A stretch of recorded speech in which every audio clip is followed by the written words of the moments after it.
राजीव दीक्षित, जिन्हें बहुत लोग स्वामी विवेकानंद का रूप और अवतार मानते थे। राजीव दीक्षित एक भारतीय वैज्ञानिक और आज़ादी बचाओ आंदोलन के संस्थापक थे।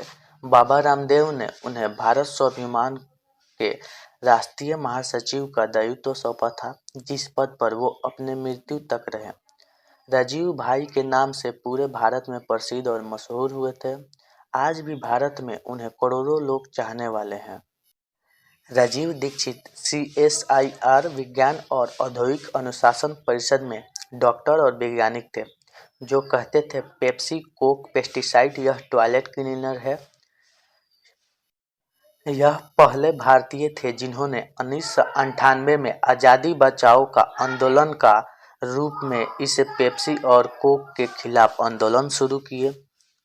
30 नवंबर 1967 में अलीगढ़ में राजीव दीक्षित का जन्म हुआ था और 29 नवंबर 2010 की रात छत्तीसगढ़ के भिलाई में BSR अपोलो हॉस्पिटल में हुई।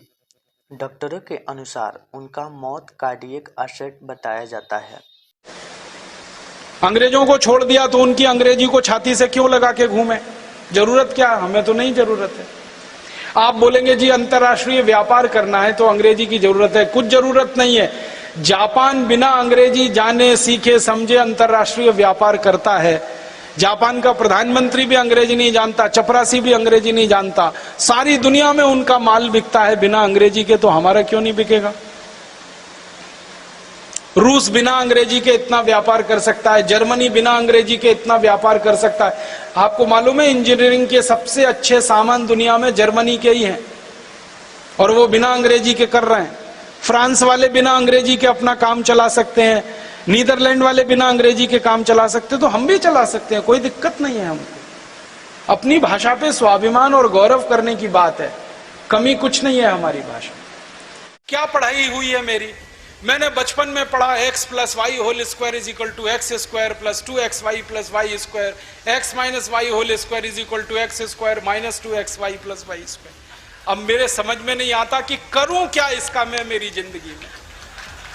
मेरे गणित के प्रोफेसर ने मुझको पढ़ाया, मैंने रटा, रट रट के दिमाग खराब किया, घंटों घंटों बर्बाद किए, किलो किलो कागज मैंने लिख लिख के खराब किए और वो मेरी जिंदगी में आज तक काम नहीं आया। x + y होल स्क्वायर क्या करूं मुझे मालूम ही नहीं। मेरे गणित के प्रोफेसर को एक दिन मैंने कहा कि आपने मुझे ये क्यों पढ़ाया x + y होल स्क्वायर, मेरी जिंदगी में तो काम नहीं आया।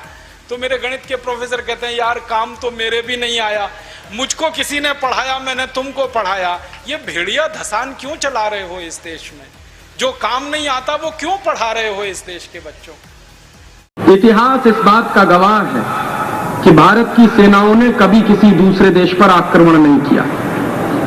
पिछले 5000 साल का इतिहास इस बात को बताता है और पिछले 1500 साल का इतिहास तो हमारा लिखित इतिहास है। जब कोई भी एक ऐसा उदाहरण हमको नहीं मिलता अपने इतिहास में जब हमारे देश का कोई राजा दूसरे देश के राजा पर आक्रमण करने के लिए गया हो। हमारे देश में जब बड़े महान राजा होते थे, ताकतवर राजा होते थे, उस जमाने में भी हमने कभी किसी दूसरे देश पर आक्रमण नहीं किया। उदाहरण के लिए हमारे देश का सबसे बड़ा और ताकतवर राजा माना जाता है सम्राट अशोक। तो सम्राट अशोक की सेनाएं कभी भी किसी दूसरे देश पर आक्रमण करने के लिए नहीं गई। सम्राट अशोक के बेटे बेटियां सब गए दूसरे देशों में धर्म का प्रचार करने के लिए, संस्कृति का प्रचार करने के लिए, लेकिन कभी भी आक्रमण करने के लिए नहीं गया सम्राट अशोक।